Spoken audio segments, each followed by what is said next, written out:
ಓಂ ಶಾಂತಿ. ಇಂದಿನ ಮುರಳಿಯ ದಿನಾಂಕ ಆಗಿದೆ. आज का मुरली का तारीख 11/2/1971. हेडिंग है अंतवाहक शरीर द्वारा सेवा. आज 1 सेकंड में कितना दूर से दूर जा सकते हो, हिसाब निकाल सकते हो. बाबा कह रहे हैं आज 1 सेकंड में कितना दूर से दूर जा सकते हो, हिसाब निकाल सकते हो. जैसे मरने के बाद आत्मा 1 सेकंड में कहाँ पहुंच जाती है, ऐसे आप भी अंतवाहक शरीर द्वारा, अंतवाहक शरीर जो कहते हैं उसका भावार्थ क्या है. आप लोगों का जो गायन है कि अंतवाहक शरीर द्वारा बहुत सैर करते थे, उसका अर्थ क्या है. यह गायन सिर्फ दिव्य दृष्टि वालों का नहीं है, लेकिन तुम सभी का है. यह लोग तो अंतवाहक शरीर का अपना अर्थ बताते हैं, लेकिन यथार्थ अर्थ यही है कि अंत के समय की जो आप लोगों की कर्मातीत अवस्था की स्थिति है, वह जैसे वाहन होता है ना, कोई न कोई वाहन द्वारा सैर किया जाता है, कहाँ का कहाँ पहुँच जाते हैं. वैसे जब कर्मातीत अवस्था बन जाती है तो यह स्थिति होने से 1 सेकंड में कहाँ का कहाँ पहुँच सकते हैं. इसलिए अंतवाहक शरीर कहते हैं. वास्तव में यह अंतिम स्थिति का गायन है. उस समय आप इस स्थूल स्वरूप के भान से परे रहते हो, इसलिए इनको सूक्ष्म शरीर भी कहा जाता है. जैसे कहावत है उड़ने वाला घोड़ा, तो इस समय के आप सभी के अनुभव की यह बातें हैं जो कहानियों के रूप में बनाई हुई है. 1 सेकंड में ऑर्डर किया यहाँ पहुँचो तो वहाँ पहुँच जाएगा, ऐसा अपना अनुभव करते जाते हो. जैसे आजकल साइंस भी स्पीड को क्विक करने में लगी हुई है. जहाँ तक हो सकता है समय कम और सफलता ज़्यादा. एक पुरुषार्थ कर रहे हैं, ऐसे ही आप लोगों का पुरुषार्थ भी हर बात में स्पीड को बढ़ाने का चल रहा है. जितनी जितनी उसकी स्पीड बढ़ेगी उतना ही अपने फाइनल स्टेज के नज़दीक आएंगे, स्पीड से स्टेज तक पहुँचेंगे. अपनी स्पीड से स्टेज को परख सकते हो. अभी सभी महान पर्व शिवरात्रि मनाने का प्लान बना रहे हो, फिर नवीनता क्या सोची है. कुछ लोगों ने कहा झंडा लहराएंगे, तो बाबा कहते हैं अपने अपने सेवा केंद्रों पर झंडा भले लहराओ, लेकिन हर एक आत्मा के दिल पर बाप की प्रत्यक्षता का झंडा लहराओ. वह तब होगा जब शक्ति स्वरूप की प्रत्यक्षता होगी. शक्ति स्वरूप से ही सर्वशक्तिवान को प्रत्यक्ष कर सकते हो. शक्ति स्वरूप अर्थात संहारी और अलंकारी. जिस समय स्टेज पर आते हो उस समय पहले अपनी स्थिति की स्टेज अच्छी तरह से ठीक बनाकर फिर उस स्टेज पर आओ, जिससे लोगों को आपकी आंतरिक स्टेज का साक्षात्कार हो. जैसे और तैयारियां करते हो वैसे यह भी तैयारी, अपनी तैयारी देखो कि अलंकारी बनकर स्टेज पर आ रही हूँ. लाइट हाउस माइट हाउस दोनों ही स्वरूप इमर्ज रूप में हो. जब दोनों स्वरूप होंगे तब ठीक रीति से गाइड बन सकेंगे. आपके बाप शब्द में इतना स्नेह और शक्ति भरी हुई हो जो यह शब्द ज्ञान अंजन का काम करे, अनाथ को सनाथ बना दे. इस एक शब्द में इतनी शक्ति भरो जिस समय स्टेज पर आते हो उस समय की स्थिति एक तो तरस की हो, दूसरी तरफ कल्याण की भावना, तीसरी तरफ अति स्नेह के शब्द, चौथी तरफ स्वरूप में शक्तिपन की झलक हो। अपनी स्मृति और स्थिति को ऐसा पावरफुल बनाकर ऐसे समझो कि अपने कई समय के पुकारते हुए भक्तों को अपने द्वारा बाप का साक्षात्कार कराने के लिए आया हूँ। इस रीति से अपने रूहानी रूप, रूहानी दृष्टि, कल्याणकारी वृत्ति द्वारा बाप को प्रत्यक्ष कर सकती हो। समझा क्या करना है? सिर्फ भाषण की तैयारी नहीं करनी है, लेकिन भाषण की तैयारी ऐसे करो जो भाषण द्वारा भाषा से भी परे स्थिति में ले जाने का अनुभव कराओ।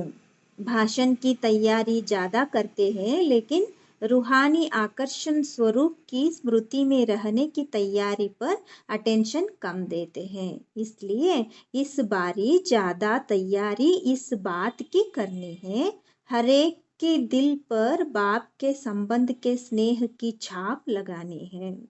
अच्छा, मधुबन वाले क्या सर्विस करेंगे? मधुबन वालों को उस दिन खास बाप दादा अव्यक्त वतन में आने का निमंत्रण दे रहे हैं। वहाँ वतन में आकर सभी तरफ की सर्विस को देख सकेंगे। शाम 8 से 9 बजे तक यह 2 घंटे खास सैर कराएंगे। 7 से 9 बजे तक यह 2 घंटे खास सैर कराएंगे, जैसे संदेशियों को ले जाते हैं। सभी स्थानों की सैर करानी। इसी रीति से मधुबन वालों को यहाँ बैठे हुए सर्व स्थानों की सर्विस की सैर कराएंगे। अगर बिना मेहनत के सारा सैर कर लो तो और क्या चाहिए? इसलिए मधुबन वाले उस दिन अपने को इस स्थूल देह से परे अव्यक्त वतनवासी समझकर बैठेंगे तो सारे दिन में कई अनुभव करेंगे। फिर सुनाना क्या अनुभव किया? उस दिन अगर अपना थोड़ा भी पुरुषार्थ करेंगे तो सहज ही अनोखे भिन्न भिन्न अनुभव करने के वरदान को पा सकेंगे। समझा? 7 से 9 शाम को खास याद का प्रोग्राम रखना। यूँ तो सारे दिन का ही निमंत्रण दे रहे हैं, लेकिन विशेष यह सैर का समय है। ऐसे समय पर हरेक यथाशक्ति अनुभव कर सकेंगे। मधुबन वाले विशेष स्नेही है, इसलिए विशेष निमंत्रण है। सिर्फ बुद्धि द्वारा अपने इस देह के भान से अलग होकर बैठना। फिर ड्रामा में जो अनुभव होने हैं वह होते रहेंगे। संदेशियों के लिए तो साक्षात्कार कॉमन बात है, लेकिन बुद्धि द्वारा भी ऐसे अनुभव कर सकते हो। इतना स्पष्ट होगा जैसे इन आंखों से देखा हुआ अनुभव है। अच्छा, अभी टीचर्स के साथ मुलाकात। इस ग्रुप को कौन सा ग्रुप कहें? कुछ आत्माओं ने कहे स्पीकर्स ग्रुप। तो बाबा कह रहे हैं स्पीकर्स अर्थात स्पीच करने वाले। स्पीच के साथ स्पीड भी है, क्योंकि स्पीच के साथ साथ अगर पुरुषार्थ की स्पीड भी है तो ऐसे स्पीच करने वाले के प्रभाव से विश्व का कल्याण हो सकता है। अगर स्पीड के बिना स्पीच है तो विश्व का कल्याण होना मुश्किल हो जाता है। तो ऐसे कहें कि यह स्पीच और स्पीड में चलने वाले ग्रुप हैं, जिन्हों की स्पीच भी पावरफुल, स्पीड भी पावरफुल है। उनको कहते हैं विश्व कल्याणकारी, मास्टर, दुखहर्ता, सुखकर्ता। तो ऐसे कार्य में लगे हो। जो दुखहर्ता सुखकर्ता होता है वह स्वयं इस दुनिया की लहर से भी परे होगा और उन्हों की स्पीच भी दुख की लहर से परे ले जाने वाली होगी। ऐसी स्टेज पर ठहर कर स्पीच करते हो स्पीच तो स्टेज पर ठहर कर की जाती है, तो आप किस स्टेज पर ठहर स्पीच करते हो? जो बाहर की बनी हुई स्टेज होती है उस पर।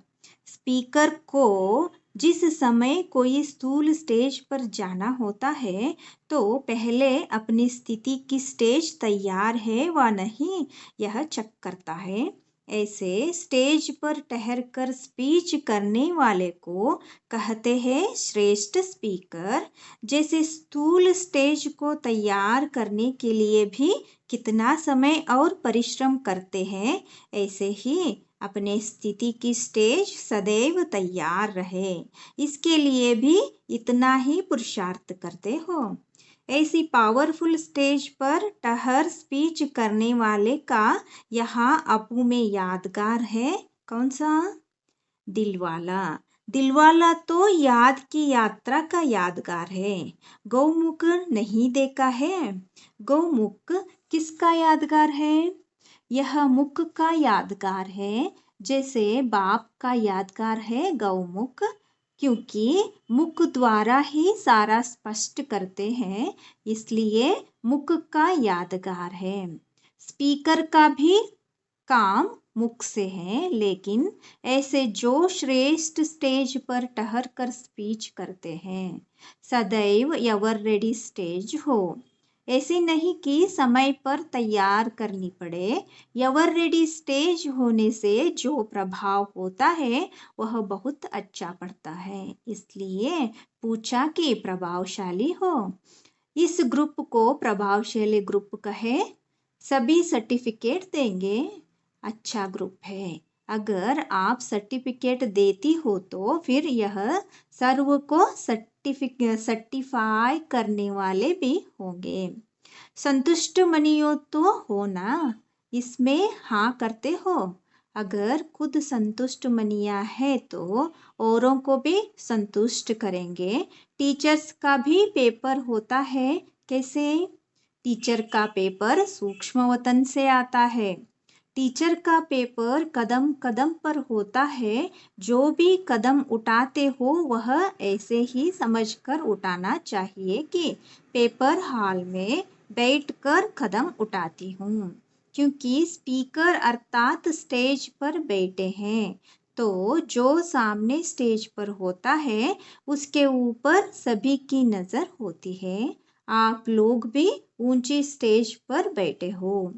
अनेक आत्माओं की निगाह आप लोगों के कदम पर है, तो आपको कदम कदम पर ऐसा अटेंशन से कदम उठाना है। अगर एक कदम भी ढीला व कुछ भी नीचे ऊपर उठता है तो अनेक आप लोगों को फॉलो करेंगे। इसलिए टीचर्स को जो भी कदम उठाना है वह ऐसा सोचकर उठाना है, क्योंकि ताजधारी बने हो ना। ताज कौन सा मिला है? जिम्मेवारी का ताज। जितनी बड़ी जिम्मेवारी उतना बड़ा ताज। तो जो बड़ी जिम्मेवारी मिली हुई है, तो अपने को ऐसे निमित्त बने हुए समझ करके फिर कदम उठाओ। अभी अलबेलापन नहीं। ताज व तख्तधारी बनने के बाद अलबेलापन समाप्त हो जाता है। अलबेलापन अर्थात पुरुषार्थ में अलबेलापन।